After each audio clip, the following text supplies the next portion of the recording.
পরে শ্বশুর বলে কি তোমার বাপের টাকার গাড়ি কিনছে, তোমার সমস্যা কি? তো ওই জিতটা মনের ভিতরে কাইতে রাখছিলাম। সামান্য একটু ভিডিও ক্লিপ দেখলেন, সম্পূর্ণ ভিডিওটি দেখার অনুরোধ রইল। আমাদের বাংলা একটা কথা হচ্ছে, ছেলেরা জিত করলে হয় বাদশা আর মেয়েরা জিত করলে হয় ব্যবসা। সেটার বিপরীতে এই মেয়েটি জিত করেছিল। তারপরে পারিবারিক থেকে সে যানবাহনের লাইনে, সড়ক পরিবহনে সে ব্যবসা করেছিল। ছোট্ট একটি গাড়ি নিয়েছিল, সেখান থেকে তাদের বাসা থেকে পারিবারিকের কারণে, গালমন্দর কারণে সেটা বিক্রি করে দিয়ে সে কিস্তিতে গাড়ি নিয়ে সে এখন 3-4টার গাড়ির মালিক। মাশাআল্লাহ, নারীরাও পারে। এই জন্য ভিডিওটি নিয়ে আসলাম যে নারীরা জিত করলে ব্যবসা হয় না, নারীরা জিত করলে ব্যবসায়ীও হয়।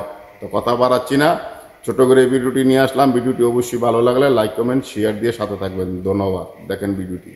পরে শ্বশুর বলে কি তোমার বাপের টাকার গাড়ি কিনছে, তোমার সমস্যা কি? তো ওই জিতটা মনের ভিতরে কাইতে রাখছিলাম।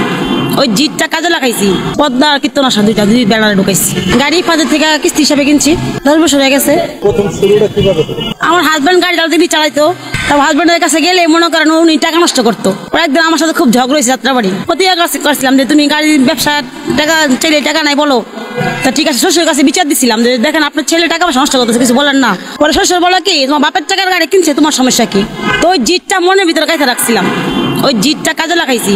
একটা পিক আপ কিনছিলাম, কিনছি বললাম যে স্বামী হাজব্যান্ডে দিছিলাম, হাজব্যান্ডে এক টিপ মেরে কাট করে রাখছে। পরে দিলাম ছোট বাইরে আমার মাথা কাটল ধুলে কোষগুলো খাইতেছে, জিত দিয়ে বিক্রি করে দিলাম। পরে এই ফাদের লিঙ্ক পাইলাম, এই ফাদেরটা গাড়ি পেলাম, গাড়ি কিনলাম। পরে ওটা নামাইছি, পরে দেখি পার্টনারের গাড়ি কিনছিলাম, পার্টনার দিয়ে তুরুবুরু পার্টনারলা করে দিছি, ওই গাড়ি বিক্রি করে দিছি।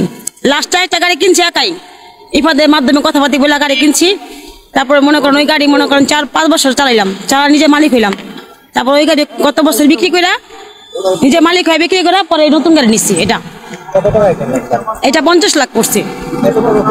এটা কিস্তি হিসাবে নিচ্ছি, 6 লাখ ডাউন পেমেন্ট দিচ্ছি আর বডি বানাইছি 16 লাখ দিয়া। এখন কিস্তি দিতেছি, কিস্তির মাধ্যমে প্রতি মাসে আমি মনে করেন এটা দিই 62,000, ওটা দিই 55,300। এটা আনছি আজকে 1 সপ্তাহ হয়েছে, এখনো এই হয় নাই। কিন্তু হ্যাঁ, অবশ্যই শ্বশুর এখন মনে করেন আমার ভক্তই, দোয়া করে আমার জন্য। কিছু লাগলে বলি, কিছু লাগলে বললেন। কিন্তু ভাই গাড়ি ব্যবসা সব হচ্ছে মেধাবীর উপর সব চলে, আর সে পুরুষ হোক আর মহিলা হোক। কিন্তু আল্লাহর মতো আমার টাকা পয়সা না থাকলে সমস্যা নাই, গাড়ি না থাকলো। কিন্তু আমার যাত্রাবাড়ি শরীয়তপুর বৈশাল যে নাম হয়েছে, একদমই ভাবি নামে চিনা আমারে। শুধু বলবেন ভাবির গোলাপ গাড়ি কোনটা? হ্যাঁ ভাবি বলবে, আর কি বলবেন। পরে শ্বশুর বলে কি তোমার বাপের টাকার গাড়ি কিনছে, তোমার সমস্যা কি? তো ওই জিতটা মনের ভিতরে কাইতে রাখছিলাম। ওই জিতটা কাজে লাগাইছি, পদ্মা কীর্তনাশা দুই বেড়ারে ঢুকাইছি। গাড়ি ফাঁদের থেকে কিস্তি হিসাবে কিনছি, 10 বছর হয়ে গেছে।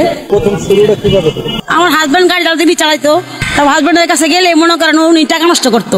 একদিন আমার সাথে খুব ঝগড়া হয়েছে যাত্রাবাড়ি। প্রতিবার করছিলাম যে তুমি গাড়ির ব্যবসার টাকা চাইলে টাকা নাই বলো। তা ঠিক আছে, শ্বশুরের কাছে বিচার দিছিলাম যে দেখেন আপনার ছেলে টাকা পয়সা নষ্ট করতেছে, কিছু বলেন না। পরে শ্বশুর বলে কি তোমার বাপের টাকার গাড়ি কিনছে, তোমার সমস্যা কি? তো ওই জিতটা